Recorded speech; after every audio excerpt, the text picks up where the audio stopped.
I'm Cliff Hamilton, and this question about affordability of owning and having local control of our Main Street is one that keeps coming up regularly in this election that we're now facing and that will culminate in a public vote on November 8th. That's not a new question about affordability for Sedona. There are at least 3 times in the past that we faced this kind of a question on a big issue in Sedona. It started first with incorporation 23 years ago when Sedona became a city. And we heard the same kinds of arguments then. Oh, we can't afford it. We're going to have to add a police department, city staff. It'll raise our taxes. We can't afford it. But who among us would not want to be our own city and control our own destiny at this point? It came up with our sewer system when we were told that we had to put in a sewer system, and the issue came up about forming a sewer district. The federal government offered $7 or $8 million to help us do that. But the issue was there, can we afford it? It's going to cost money. And we actually turned that $7 or $8 million down, and it later cost us well over $70 million when we did that. It came up with our school district. We didn't have a school when Sedona became a city, and the issue came up, should we keep busing students to Flagstaff and Cottonwood, or should we have our own school district? And it was the same argument again then. We can't afford it, it'll cost too much, it'll raise our taxes.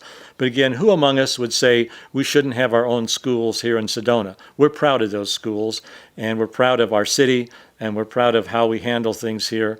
It was affordable then, and that's why the question is so sort of historic in terms of looking at it now in relation to this issue on Highway 89A. This issue of affordability actually comes in 2 parts. We only seem to hear a lot about the cost of things. What we have to recognize is that there's also an income side of the question of affordability that we need to address. There are both new revenue sources out there that are developing, as well as current revenue sources that are going to be freed up over the next number of years that add to this possibility. The first new revenue source, of course, is ADOT. As part of any transfer agreement, ADOT is going to be in the game and providing the city with money. In the last transfer agreement, they offered us $10.6 million in cash up front, for example. So that's one of the income sources. The second income source is the fact that the city is in the process of recovering some of the sales tax subsidy that now goes into the wastewater system back to the general fund. Over the next 8 years, that will result in $3 to $4 million annually of money that is now going into the wastewater system as a subsidy coming back for availability to the city. The other source of revenue that the city can use in this question of affordability of our Main Street has to do with the fact that our wastewater bond payments will drop off in 16 years. When those bonds are paid off, we'll suddenly have $6 million annually that's currently coming from sales tax and going in to pay those bonds that will suddenly be ours again. And the other source of revenue, a new source of revenue, is that annually the city has chalked up surpluses in its budget almost every year for the last half dozen and more years. That's how we built the large reserve fund that we have. And that reserve fund is actually getting too large. And so those annual surpluses are also another revenue source that can be applied to the affordability question on owning 89A and having that as our locally controlled Main Street. The question about affordability involving a property tax keeps coming up all the time. People say, oh, if we take over local control of our Main Street, this is going to lead to a property tax. It's really important for people to understand that Sedona does not have a city property tax and cannot have a city property tax unless the voters decide to vote one in. This is not something that the city council creates or the city staff creates. It will take a vote of the people to create a property tax, and that's just not going to happen as far as anybody I've talked to in a long, long time. On the cost side of the ledger is the question of what we want and how much it will cost in terms of owning our own Main Street. And so as a result of that, we have to look at a couple of things that are important. The first thing to understand about cost of our own Main Street is that we're already paying half of the maintenance on 89A. We share that with ADOT, and we share the liability as well. So we've been in the business of affording half of our own Main Street in terms of its maintenance costs for several decades. That's not new. This has not been a free ride. We already pay for half of it. There's a lot of numbers being shared out there in terms of various costs. Some of them are frankly dug out of thin air. Some of them are based on some things. A lot of big scary numbers being floated around out there, as in some cases clearly scare tactics to try and make folks think that it's going to cost this or that. Some of those big numbers have to do with one I got in an email the other day telling me that apparently someone thought we were going to pay $5.8 million to put bike lanes along Highway 89A. We will get bike lanes along Highway 89A. It's going to cost us the price of the paint after ADOT finishes repaving that road, a few $1,000s. Where $5.8 million came from, I have no idea. We hear another number that's thrown around out there a lot as well. You hear folks saying, oh, it's going to cost us $60 million over the next 20 years to own this road. Where that number came from, I have no idea either, except that I have heard from some places that someone decided the number of miles of road that we would take back into Sedona, if you use the same figures as they spent on rebuilding, completely rebuilding Highway 179, that if you applied those same figures to that same mileage on 89A, that's where this $60 million came from.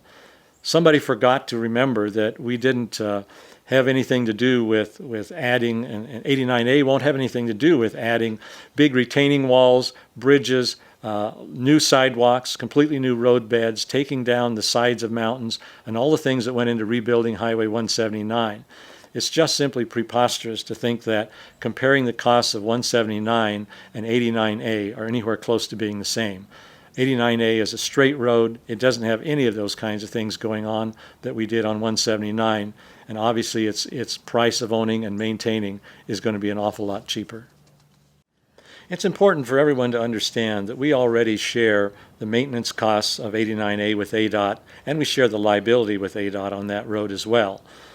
Our costs annually between ADOT and the city for maintenance on that road is about $70,000. We might want to recognize that in the agreement that ADOT negotiated with the city initially for a route transfer, they were going to give us $75,000 a year for 15 years as part of the cost of that maintenance. We share liability with ADOT as well on that road. There's only one claim that we've had on that road in the last decade or more. That was a claim that was settled with a party because it was less to make a small settlement under $100,000 than it was to simply go to court and fight that claim. It was a matter of deciding what was the lowest cost to do that in. We don't have a history of big claims. In fact, we don't really have a history of major claims on 89A at all. We keep hearing a lot of numbers thrown around these days about how much it might or might not cost us for owning and controlling our main street out here on 89A. One of the things we have to do is keep those numbers in perspective, whether they're accurate or not, whether they're numbers that people are making up or not, or whether they're real numbers that come out of engineering reports. We need to keep them in perspective.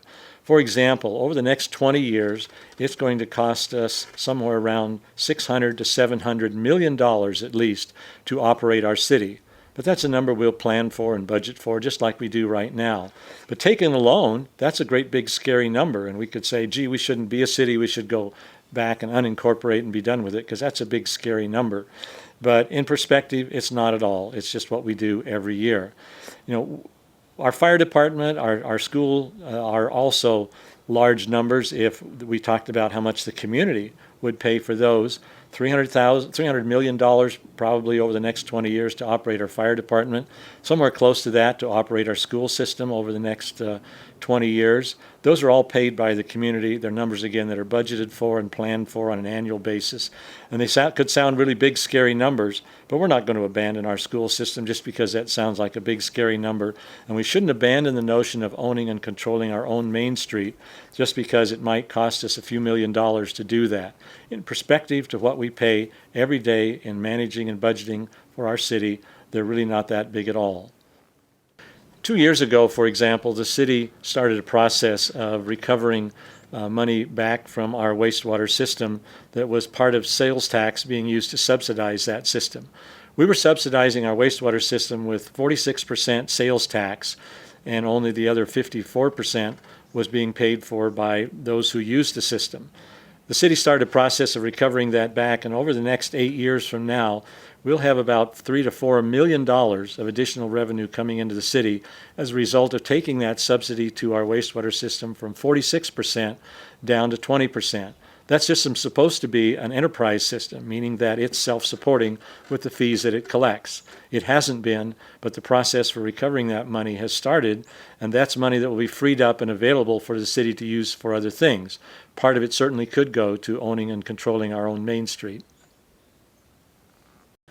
People keep asking us, what are the exact costs for owning and controlling our own Main Street?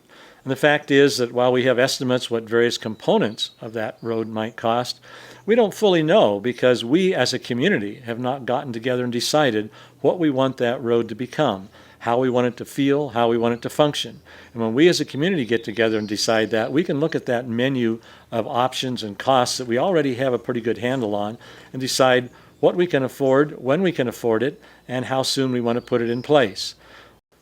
Sometimes people question whether we should own our own Main Street and control that street because they say we don't know exactly what it's going to cost over the years in the future. The truth is we do know what it has cost in the past, and we do have a lot of estimates about what various segments would cost us in the future as well. But if we followed that line of thinking that we don't know exactly what this road would cost, so we should not own it, no one would ever own a house, no one would ever own a car, because you can never know exactly what it's going to cost you 5 years down the road to repaint it.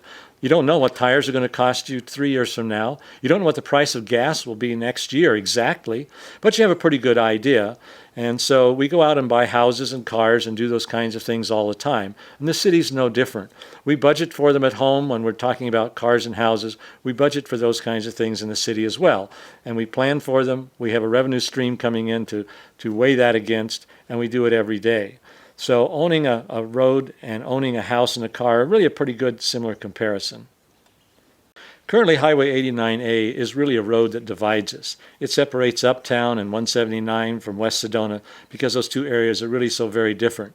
It's a road that separates north and south as you try to get across Highway 89, either walking or driving. It's hard to get across there walking. It's just as hard to get across there driving in many cases. So rather than being a road that divides us, this really could be a road that unites us when it becomes a road that we own and control as our local Main Street. We can't afford not to own Highway 89A. A lot of the issue about how much it will cost to own and control our own Main Street is really up to us. We as a community are going to decide what we want to have here in terms of our Main Street, how we want it to look, how we want it to feel. There are issues about maintenance that are engineering decisions perhaps, but the big issues about what we want it to be like and how we want it developed in our own way are really up to us. And that's going to be done through a public process that involves charrettes and bringing the community together, everybody in the community, to figure out exactly how we want to do that. So cost is really our choice and not somebody else's. So, can we afford to own and control our own Main Street? That's one of the big questions. We've talked about the new sources of income that the city has coming available. We've talked about those current sources of income that are going to be freed up for using for other things, including this sort of thing. We've talked about some of the real costs of owning the street, how they're budgeted for, how they're planned for, how they're well within context of the kinds of funds that the city uses all the time. The bottom line is, when we consider all of those, yes, we can afford to own and control our own Main Street.